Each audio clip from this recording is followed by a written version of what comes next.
The rain on that Tuesday night wasn't just water.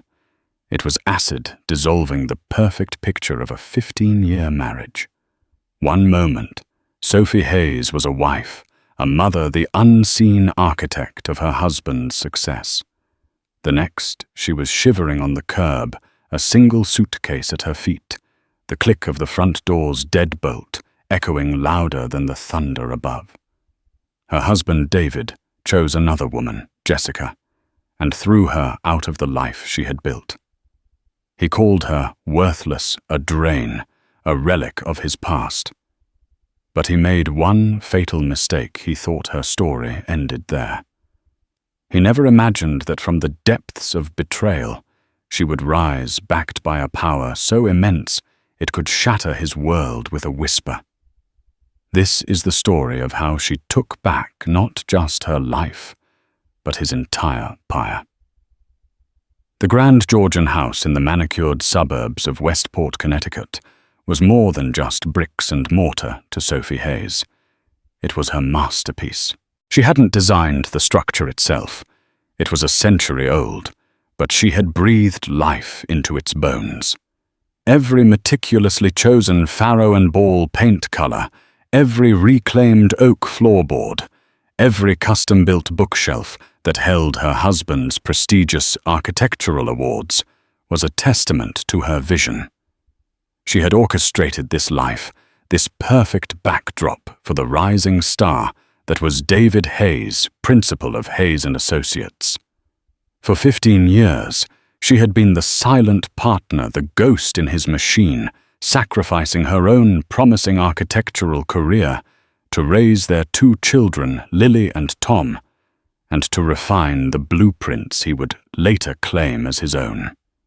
The evening it all ended began with the mundane clatter of domesticity. Sophie was plating a roast chicken, its skin a perfect crispy gold. The aroma of rosemary and lemon filled the state-of-the-art kitchen she had designed.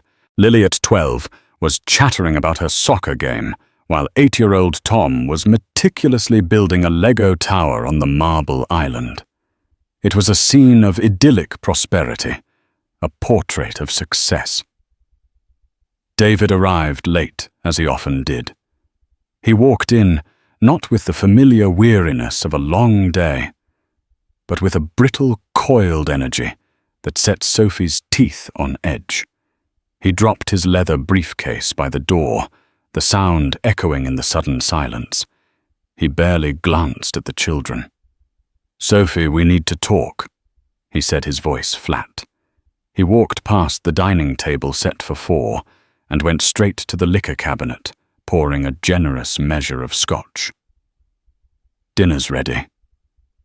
"David," she said, softly, a knot of dread tightening in her stomach. "The kids were waiting for you." "Send them upstairs," he commanded, turning to face her.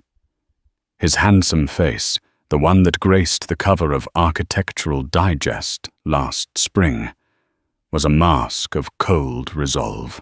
The warmth she had once loved was gone, replaced by a chilling indifference.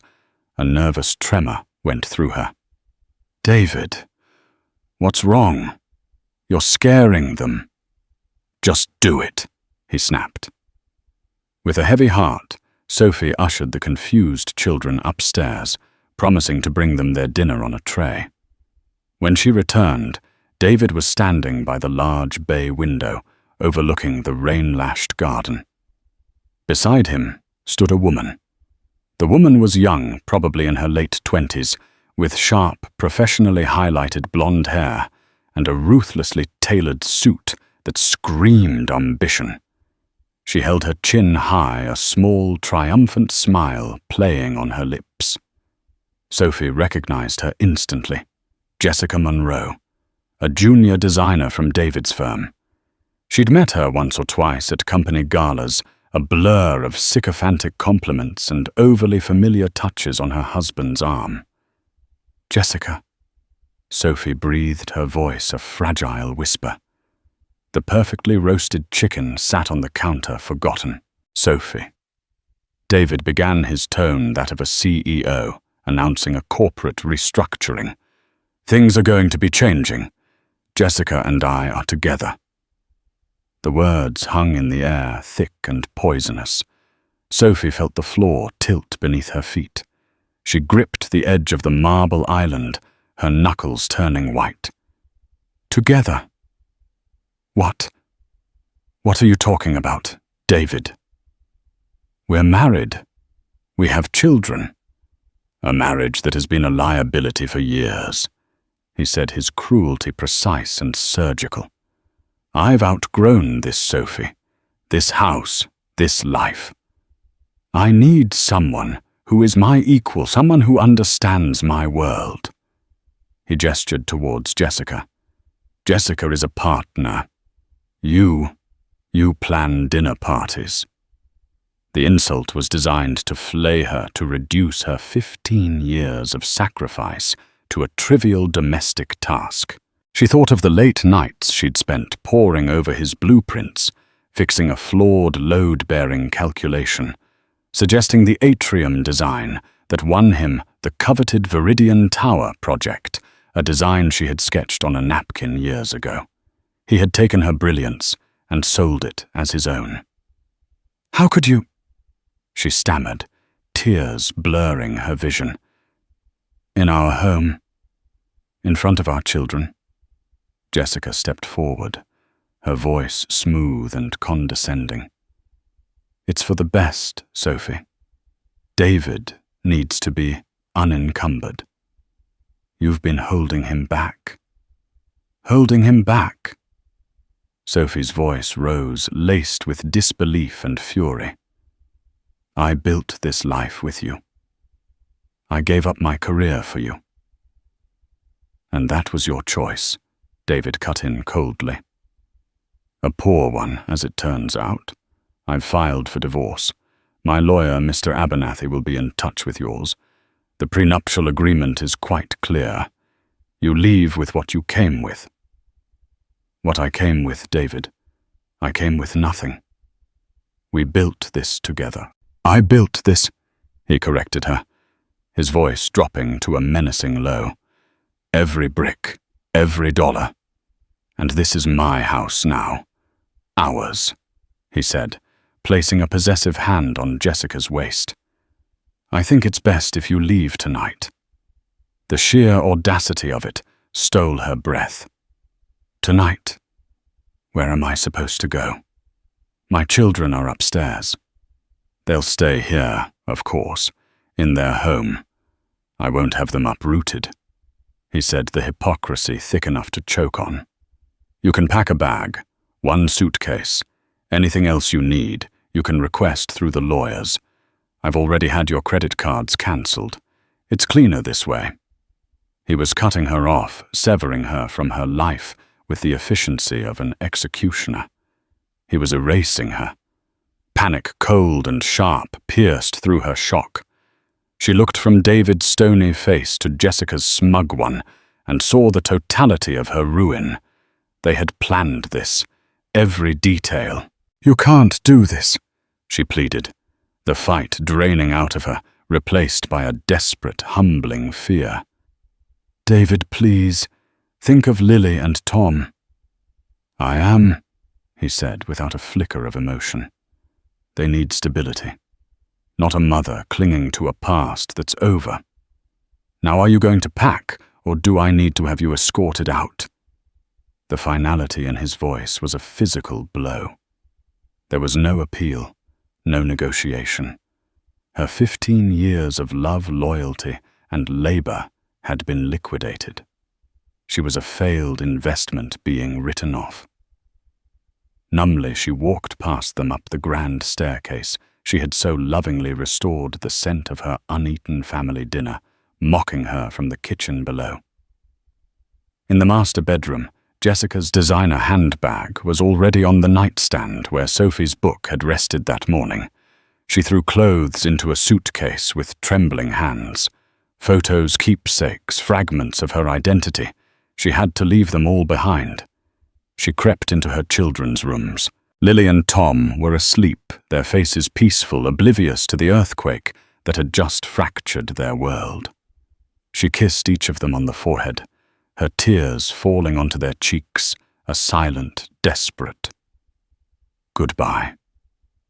When she came downstairs, suitcase in hand, David was waiting by the door, holding it open.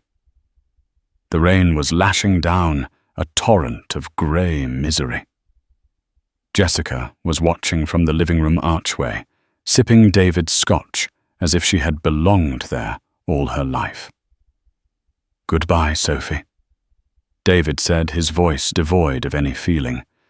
He didn't look at her, but passed her into the stormy night as if she were already gone.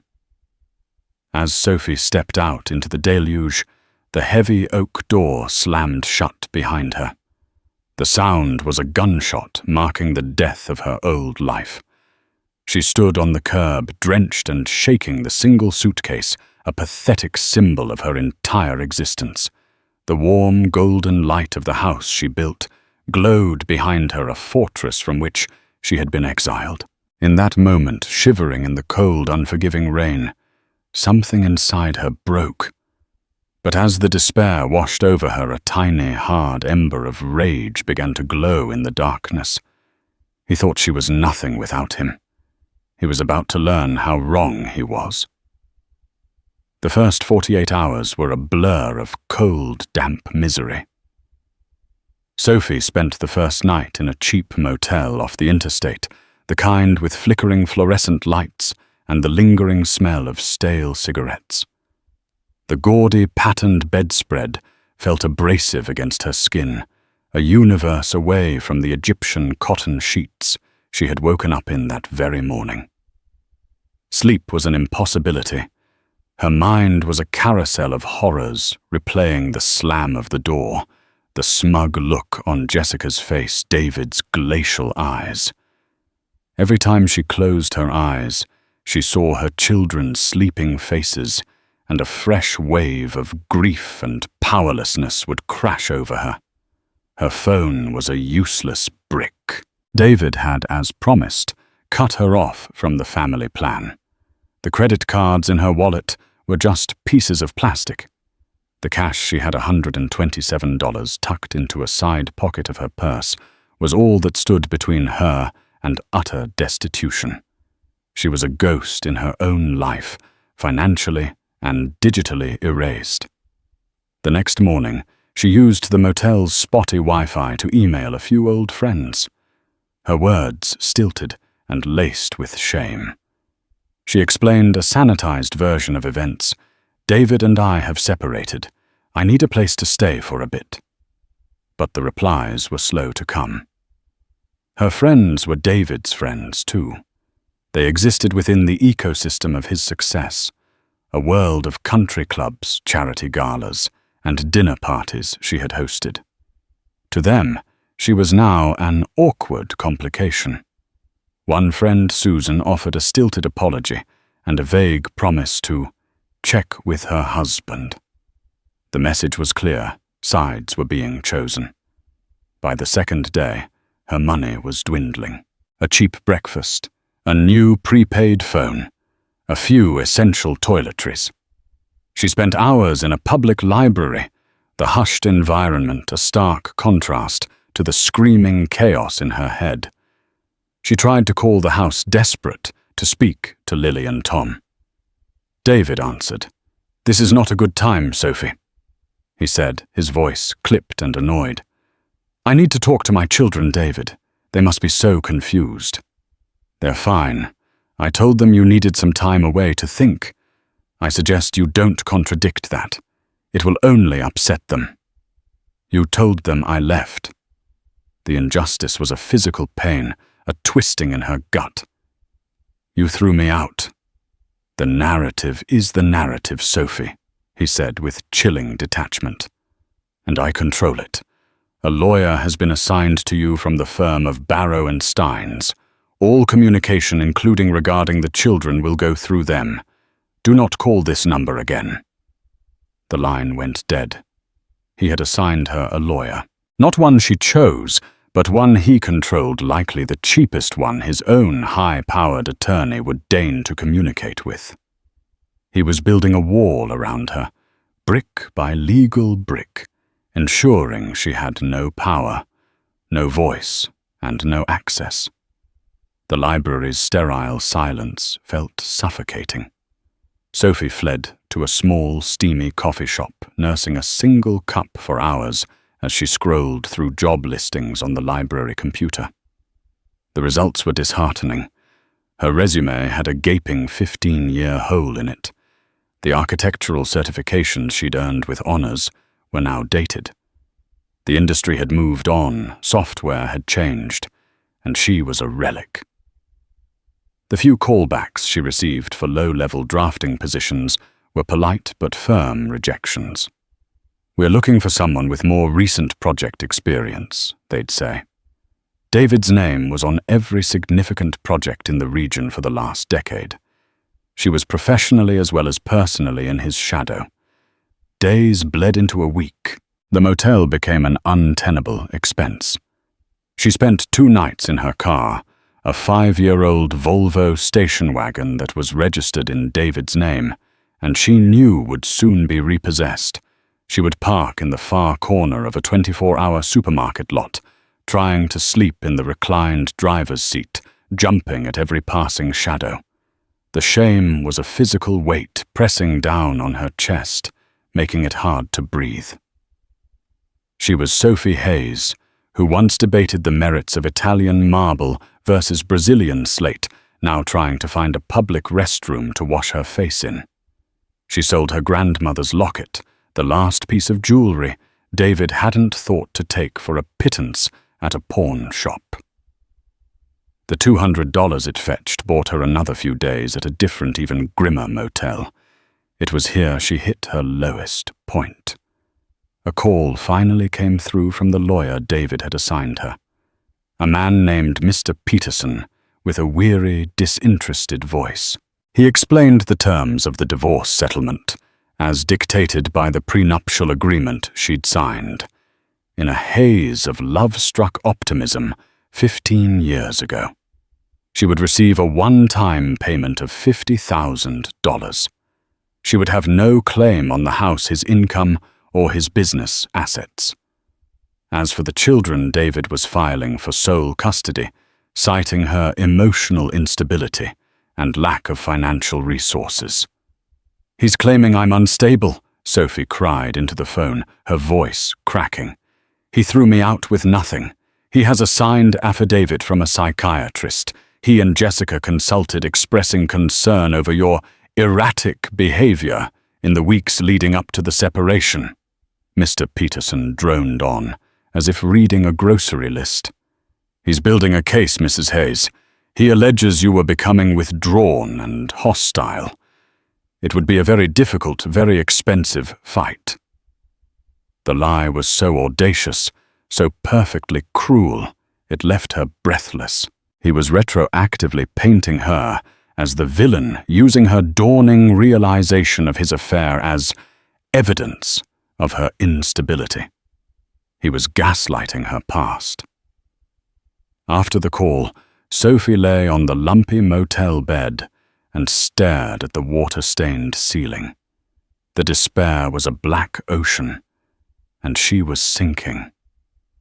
For a moment, she let it pull her under.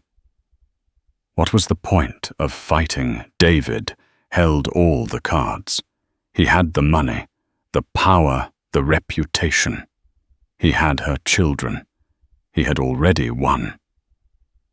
The thought of a life without her kids, of a future defined by this humiliation, was a void she could not bear to contemplate.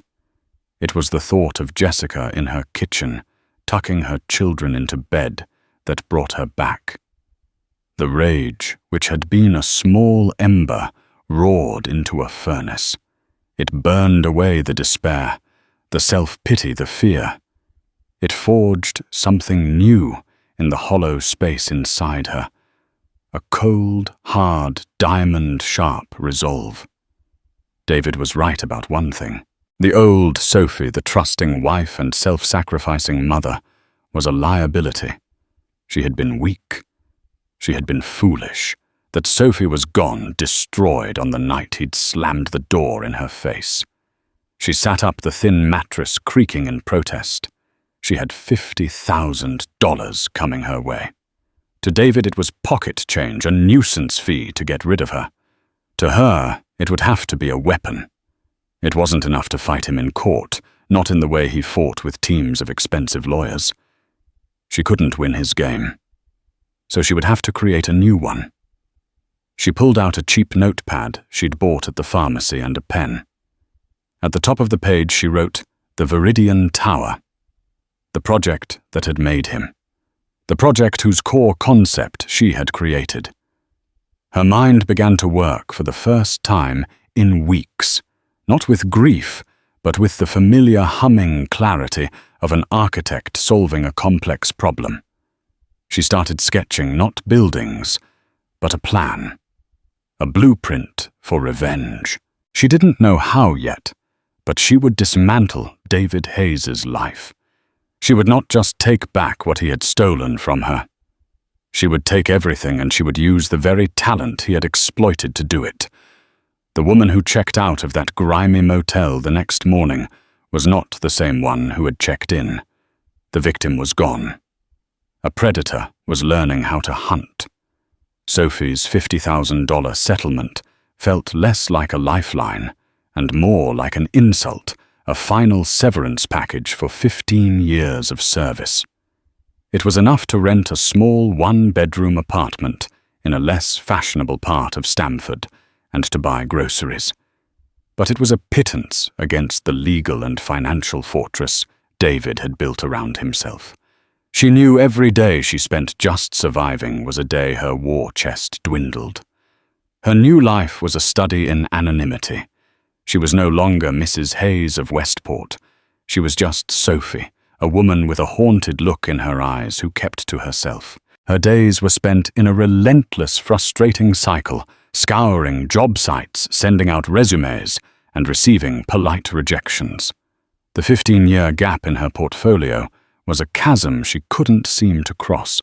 The world of architecture had become a sleek, fast-moving machine, and she was an analog part in a digital age.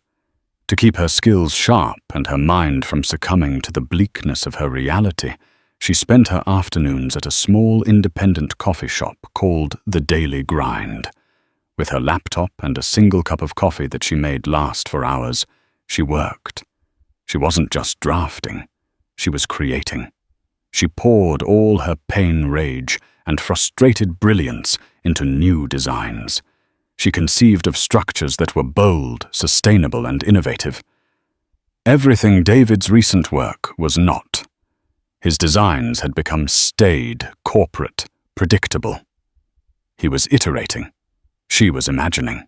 Her screen was filled with concepts for a self-sustaining residential tower, a cantilevered art museum that seemed to float over water, a public library built from reclaimed materials. These weren't just buildings, they were her declaration of independence. One rainy afternoon, a man sat at the table next to hers. She barely noticed him, lost in the intricate details of a structural calculation. He was older, perhaps in his late 60s, with a mane of silver hair and eyes that seemed to miss nothing.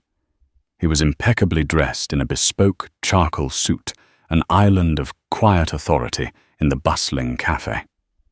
For a while, he simply read his newspaper and drank his espresso. Then a flicker of movement on her screen caught his eye. It was a 3D rendering of her cantilevered museum, rotating slowly. He leaned over slightly, his gaze sharp and focused. "That's a daring design," he said, his voice a low, cultured baritone. "The torsion stress on that primary cantilever must be immense. How are you counterbalancing it?" Sophie was startled. Most people saw a pretty picture. This man saw the engineering problem at its core. She turned to him, momentarily flustered. "I'm using a concealed gravity-based foundation system anchored deep into the bedrock. The entire rear of the structure acts as a counterweight." She spun the model around on her screen, isolating the structural elements. The man watched, his expression unreadable but intensely focused. "Ingenious," he murmured, more to himself than to her. "It's aggressive but elegant. It reminds me of the early work of, well, no one currently working." He looked at her directly. "You're very good. Are you with a firm?" A bitter laugh almost escaped her. "Not at the moment. I'm in transition." "The industry's loss, then," he said simply. He extended a hand. "Nathaniel Sterling." The name hit Sophie like a jolt of electricity. Nathaniel Sterling wasn't just an architect. He was a legend, a titan of real estate development. Sterling Properties was one of the largest and most influential firms in the world. They didn't just construct buildings, they created skylines. He was a kingmaker, and a notoriously private one at that. What was he doing in a place like this? "Sophie Hayes," she replied, shaking his hand. His grip was firm, his eyes searching. "Hayes." He repeated the name, lingering in the air. A flicker of recognition crossed his face. "Any relation to David Hayes of Hayes and Associates?" Sophie's heart sank. This was it. The connection that would disqualify her, brand her as the bitter ex-wife. "He's my ex-husband." Sterling's expression didn't change, but his eyes narrowed slightly. He took a slow sip of his espresso. "I see. I'm familiar with his work, particularly the Viridian Tower. It was a fine piece of architecture. It had a spark his more recent projects seemed to lack. The opening was there, a terrifying high-stakes gamble. She had to take it. The core concept for the Viridian Tower was mine," she said, her voice steady, despite the frantic beating of her heart. Nathaniel Sterling stared at her for a long moment. He wasn't shocked or disbelieving. He looked as if she had just confirmed a suspicion he had long held. "Tell me more," he said. And so she did. The story poured out of her, not the emotional tale of her marriage's collapse, but the professional one. The story of her early designs, the collaborations where her ideas became his, the sacrifice of her career, and the final brutal dismissal. She spoke with a cold, factual anger, laying out the timeline of her contributions and his subsequent triumphs. She pulled up old concept files on her laptop sketches from years ago that held the clear DNA of what became his signature buildings. Sterling listened without interruption, his gaze never leaving her face. When she finished, the coffee shop buzzed around them, but their table was an island of intense silence. "I believe you," he said finally. The simple validation was so powerful it almost broke her composure. There was a creative force in his early work that simply vanished. "I always wondered why." He paused, his fingers steepled. "David Hayes is currently the front-runner for the Sky-Spire project, downtown.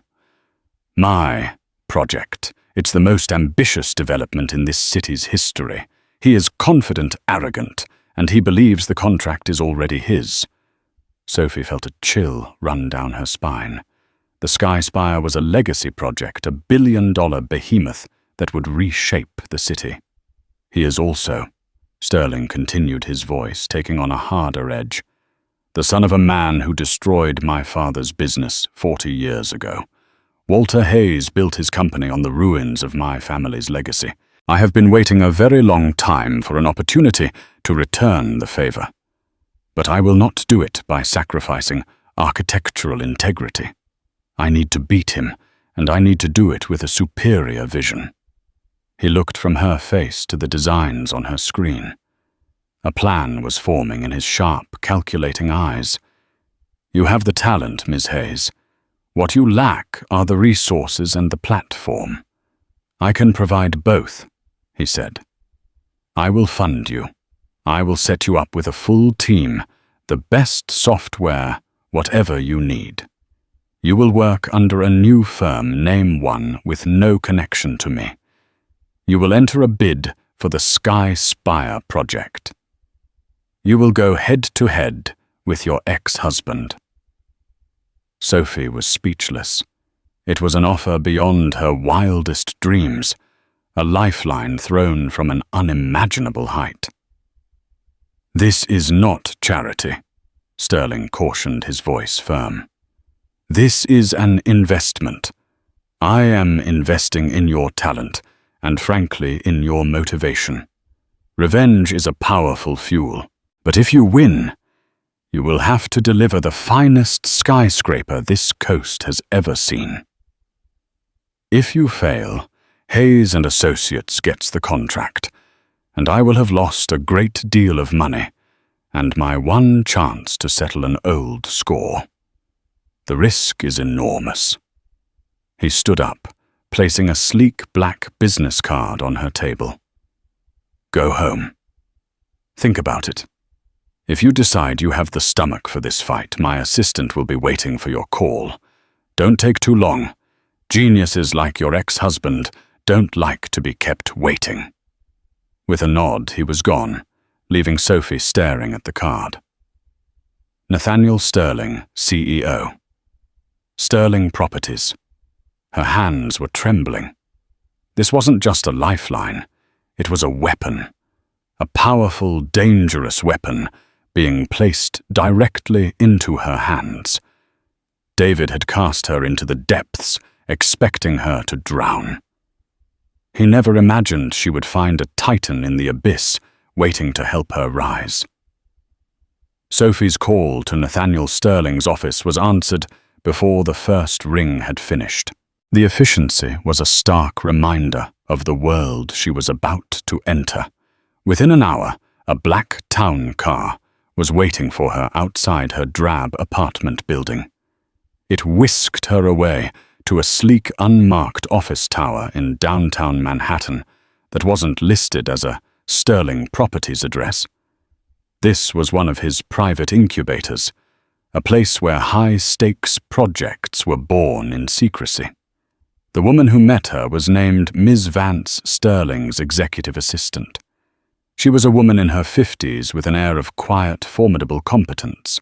She didn't waste time with pleasantries. "Mr. Sterling has instructed me to provide you with everything you need," she said, her tone professional, but not unkind. "We have secured a suite of offices for you on the 34th floor. It is registered under a new LLC, Phoenix Architectural Group." The name was Mr. Sterling's suggestion. The name Phoenix was so apt, it sent a shiver down Sophie's spine. Rising from the ashes. The offices were breathtaking. Floor-to-ceiling windows offered a panoramic view of the city skyline, a glittering tapestry of ambition and power. The space was a blank canvas, filled with the most advanced technology imaginable. Holographic modeling tables, a full suite of top-tier CAD workstations, a materials library that would make most established firms weep with envy. A team is being assembled for you based on your needs. Ms. Vance continued, leading her through the space. Structural engineers, environmental consultants, graphic designers. They are the best in their fields, and they will be bound by ironclad non-disclosure agreements. Your corporate and personal accounts have been established. Your budget is for all intents and purposes limitless. Your sole focus is the Sky-Spire proposal. The deadline for submission is in 3 months.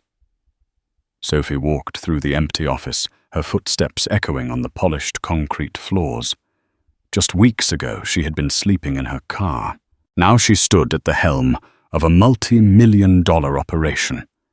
The sheer scale of Sterling's power was dizzying, but it was also clarifying. He wasn't just giving her a chance. He was giving her a cannon to aim at David's rowboat. The first few weeks were a crucible. Sophie worked with a ferocious intensity fueled by coffee rage and 2 decades of suppressed ambition.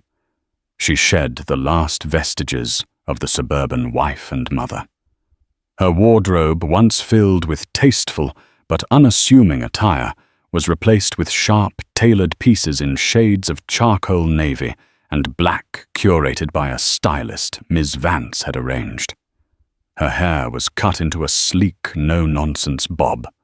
The transformation was more than aesthetic. It was psychological. When she looked in the mirror, she no longer saw a victim. She saw a CEO, a warrior. The team Sterling provided was a revelation.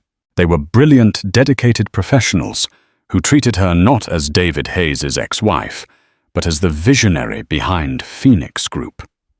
They saw the genius in her sketches and worked tirelessly to help her translate it into a viewable, breathtaking proposal. Sophie, in turn, thrived. For the first time in 15 years, she was a leader. Her ideas were not just heard, they were revered.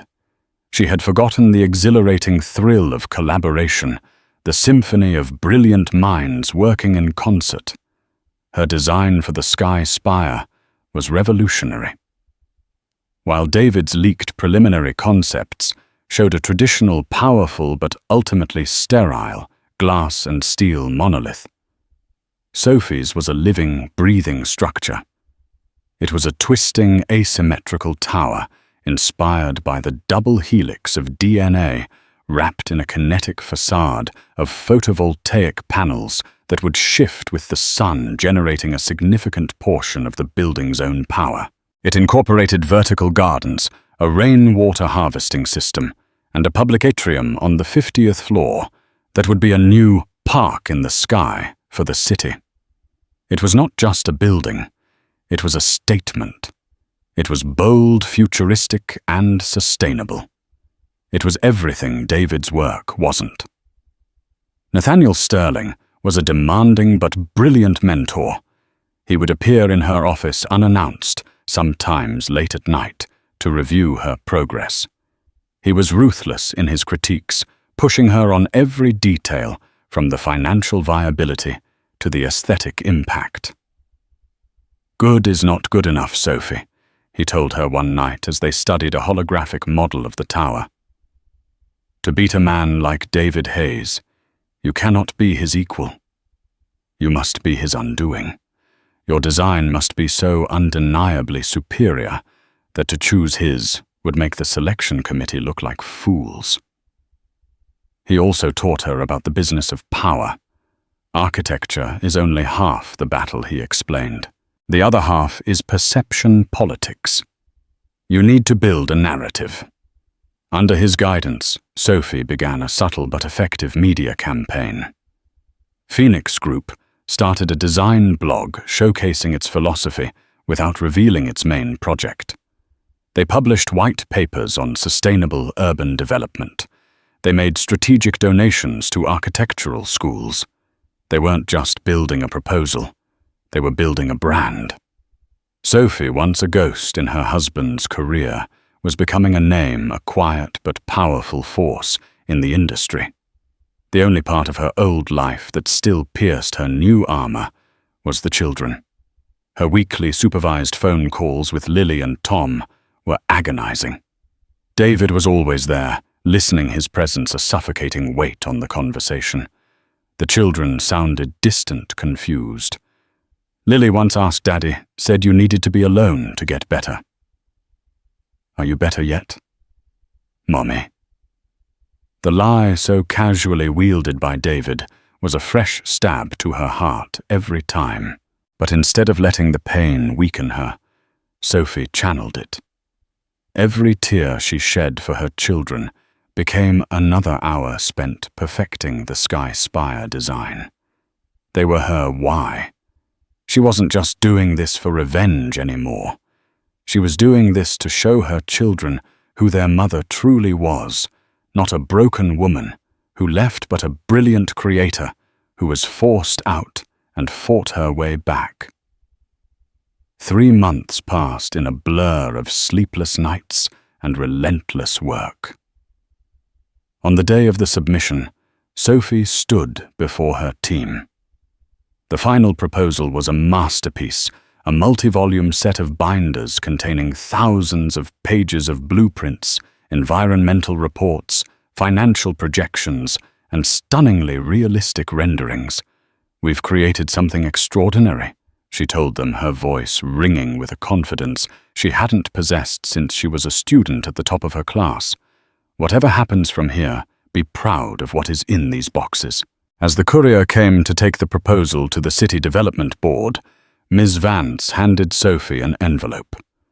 Inside was an invitation to the annual Architects Guild Gala, the most prestigious event on the industry calendar.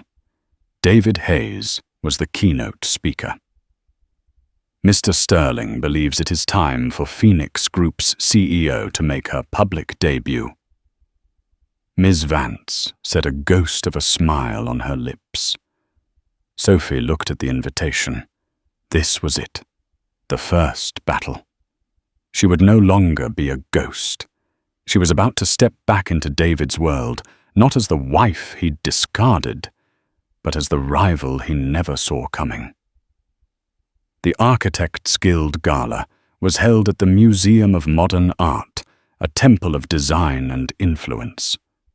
For years, Sophie had attended on David's arm, a carefully curated accessory to his success. She had mingled, smiled, and played the part of the supportive wife, while men in expensive suits discussed projects she knew she could have designed better. Tonight she was walking in alone, and she was walking in as a contender. She chose her armor with care, a stark architectural gown in a deep emerald green. It was severe, yet elegant, its clean lines and sharp shoulders a world away from the softer, more approachable dresses she used to wear. Her jewelry was minimal, a pair of platinum and diamond earrings, a gift from Nathaniel Sterling, with a note that read, "For a successful launch." As she stepped out of the town car and onto the red carpet, the familiar buzz of cameras and chatter hit her. She ignored it, her eyes scanning the crowd inside the museum's grand atrium. And then she saw them. David and Jessica were holding court near the main entrance. David looked every bit the industry king, confident and charismatic, basking in the glow of adoration from his peers. Jessica was clinging to his arm, wearing a glittering, ostentatiously sexy red dress, her laughter a little too loud, her smile a little too bright. She looked like a woman trying desperately to prove she belonged. Sophie took a deep breath, straightened her shoulders, and walked in. For a moment, no one noticed her. She was just another face in the crowd. Then a few heads turned. Whispers started to ripple through the room. People recognized her, but there was a dissonance they couldn't quite place. The woman they remembered was softer, quieter. This woman radiated a cold, focused power. David saw her first. He was in the middle of a sentence when his eyes locked on her. His smile froze, the words dying on his lips. A flicker of confusion, then annoyance, crossed his face. He nudged Jessica, who followed his gaze. Jessica's perfectly made-up face went pale. The triumphant smile she'd worn in Sophie's kitchen was replaced by a look of pure, unadulterated shock. They looked at her as if they were seeing a ghost who had come back to haunt them, dressed in haute couture. Sophie didn't approach them. That would be too easy, too predictable. Instead, she allowed herself a small, knowing smile, a slight nod of acknowledgement, and then turned away, moving deeper into the room. It was a calculated move, a dismissal. She was communicating that they were no longer the center of her universe. She was immediately intercepted by George Hammond, a celebrated architectural critic. "Sophie. My goodness, it's been too long. You look formidable." "George," she said, her voice smooth and even. "It's good to see you. I've been busy. I've started my own firm. Phoenix Architectural Group. Hammond's eyebrows shot up. Phoenix Group. I've been hearing whispers. The white papers on sustainable urbanism. That was you. Brilliant stuff. Absolutely brilliant. As they talked, Sophie was acutely aware of David and Jessica watching her. She could feel the heat of their stares on her back. Other industry heavyweights began to drift over, drawn by Hammond's enthusiasm and their own curiosity. They asked about Phoenix Group, about her vision. She spoke fluently and passionately about her design philosophy, about the future of architecture. She never mentioned David. She never mentioned the Sky-Spire. She simply established herself as a new, serious player. The climax of the evening was David's keynote address. He strode onto the stage to thunderous applause. He spoke of his vision for the city's future, his speech filled with platitudes about strength, legacy, and power. As he spoke, large screens behind him displayed images of his firm's greatest hits, culminating in a dramatic computer-generated fly-through of his proposed design for the Sky-Spire. It was exactly as Sophie had expected, a massive, imposing tower of glass that screamed corporate power. It was impressive, but it was soulless. The room applauded politely. Later during the reception, David finally cornered her. Jessica hovered a few feet behind him, looking anxious. "What is this, Sophie?" he hissed, his voice low and furious, his public smile gone. "What is Phoenix Group? Is this some little hobby you've started with your settlement money?" Sophie met his gaze without flinching. Her calm was a stark contrast to his barely concealed rage. "Hello, David. It's not a hobby. It's a company. And we've just submitted a proposal for the Sky-Spire project." The color drained from David's face. For the first time, she saw a glimmer of genuine fear in his eyes. He had assumed he was running unopposed, that the contract was a formality. "You're bidding against me," he scoffed, recovering quickly. "With what some sketches you drew in your apartment, you can't possibly compete with the resources of Hayes and Associates." "We'll see," Sophie said, her voice as cool as ice.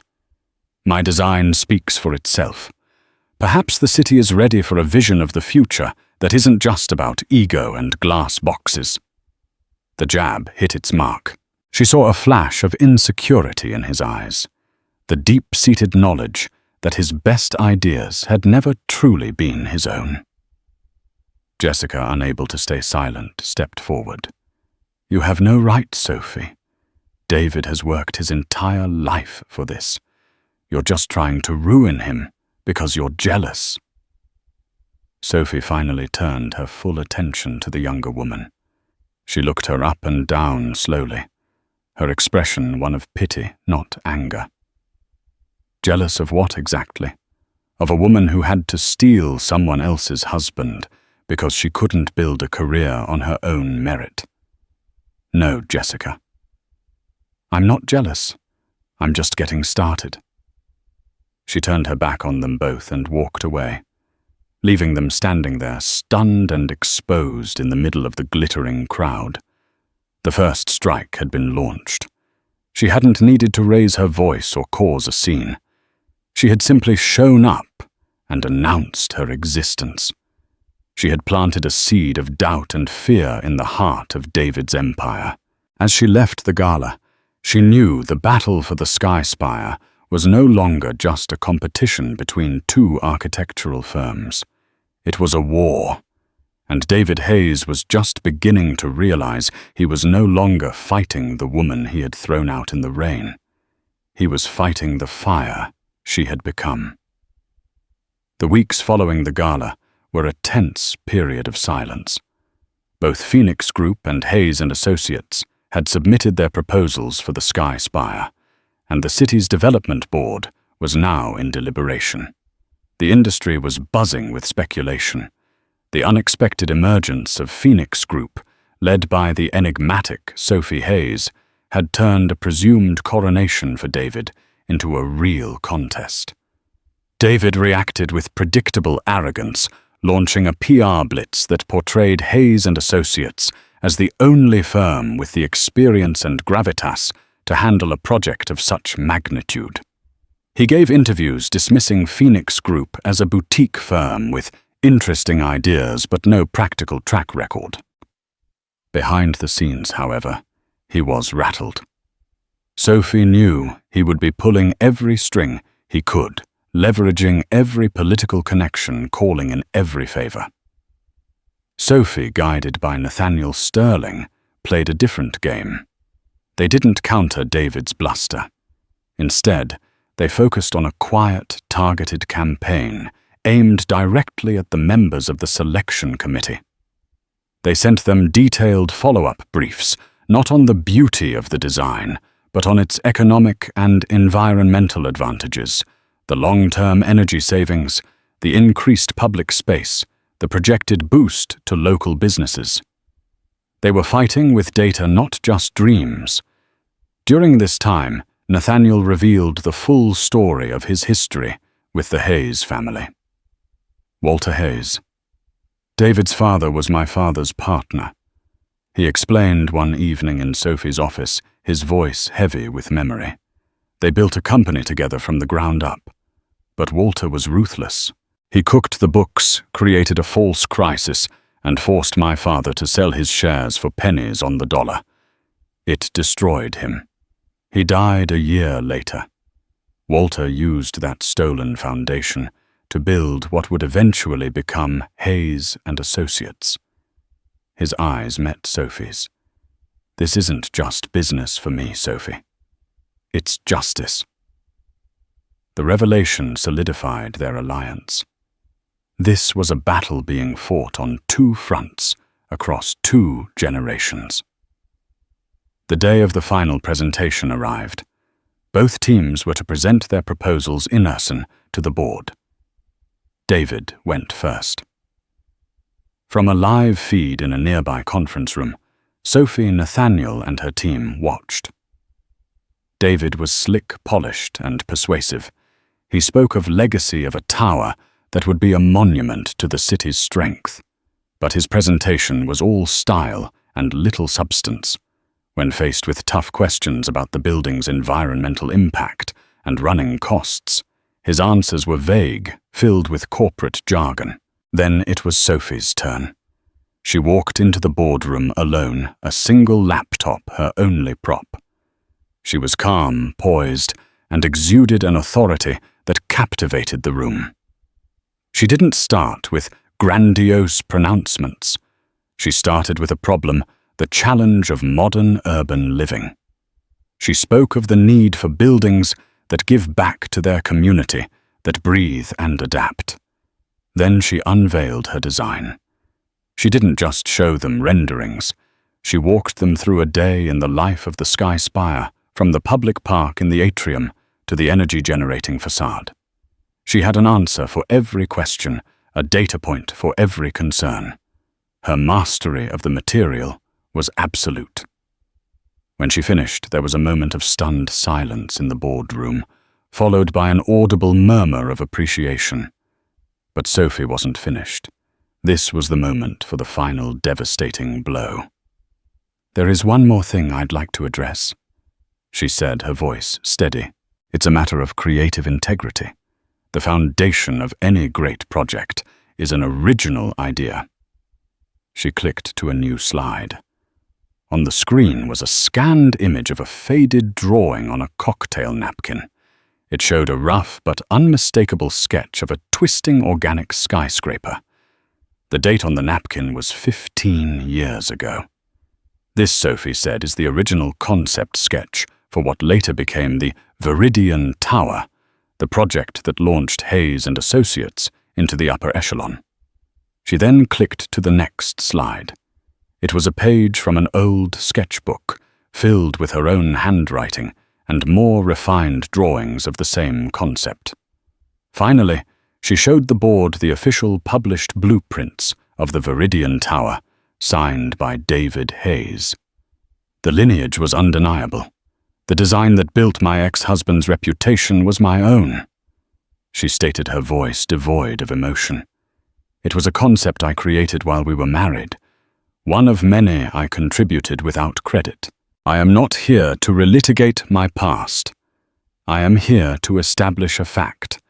The creative vision behind the most celebrated project from Hayes and Associates did not originate with David Hayes. An audible gasp went through the room. She had just detonated a bomb, not just questioning David's current proposal, but a cornerstone of his entire career. She had accused him in the most public and professional forum possible of being a fraud. While the board was still reeling, Nathaniel Sterling made his move. He had arranged for a respected financial journalist, to whom he had leaked carefully selected information, to publish a story at the exact moment Sophie finished her presentation.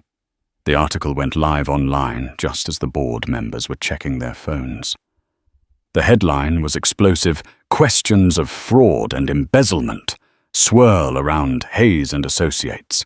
The article detailed how David had been using corporate funds to finance his lavish lifestyle with Jessica Monroe, a Miami penthouse, luxury cars, extravagant trips, all disguised as business expenses.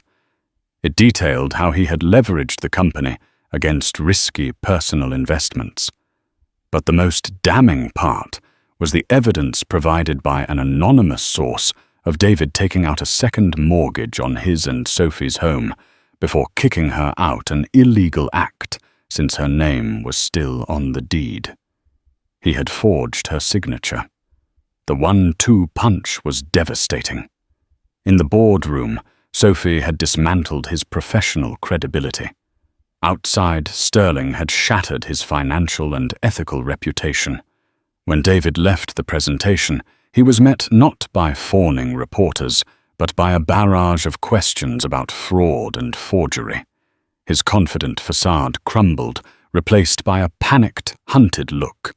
He saw Sophie across the hall, watching him, her expression calm and unyielding. In her eyes, he saw his own ruin. The house of cards he had built on her talent, on her money, on his lies, was collapsing. And it was all happening in a single, perfectly orchestrated afternoon. The revenge was not just in winning the contract, it was in the systematic public annihilation of his entire manufactured identity, leaving nothing but the hollow, fraudulent man he truly was. The fallout was swift and brutal. The City Development Board, facing a public relations nightmare, awarded the Sky-Spire contract to Phoenix Architectural Group, praising Sophie's visionary design. For David, the world collapsed. The forgery charge became a criminal investigation, and the SEC dismantled his company for embezzlement. His partners fled, and Jessica, seeing her golden ticket had expired, vanished, leaving him to face the consequences alone. Sophie watched from a distance, feeling not triumphant glee, but a profound sense of justice. Her true victory came a month later when the courts granted her full custody of Lily and Tom. Rebuilding her family was the only prize that ever truly mattered. She poured her heart into her children and her work, finding deep joy not in revenge, but in creation. As the Sky-Spire began to rise, her firm thrived, and her partnership with Nathaniel Sterling evolved into a friendship built on mutual respect. A year later, a broken David appeared at her office, a shadow of his former self, begging her to call off the lawsuits from his creditors. Sophie looked at the man who had tried to erase her and felt nothing but indifference. "These are the consequences of your own choices, David," she said calmly, dismissing him for the last time. She didn't watch him go. Instead, she turned back to the window, gazing at the rising silhouette of her tower against the night sky. Her revenge was never about his destruction. It was about her own magnificent creation. Sophie's journey shows us that the deepest betrayals can forge the strongest resolve. She was stripped of her home, her children and her identity, left with nothing but the burning embers of her own talent. But she didn't just get even. She got better. She transformed her pain into power, her rage into a blueprint for a new life, proving that the best revenge is not destruction, but building an empire so magnificent that your detractors become irrelevant. Her story is a powerful reminder that our greatest strength is often forged in the fires of our deepest despair, and that your true worth is never determined by those who cast you aside. If Sophie's incredible story of resilience and triumph moved you, please give this video a like and share it with someone who needs a reminder of their own strength. Don't forget to subscribe and hit the notification bell so you don't miss our next story of justice and empowerment.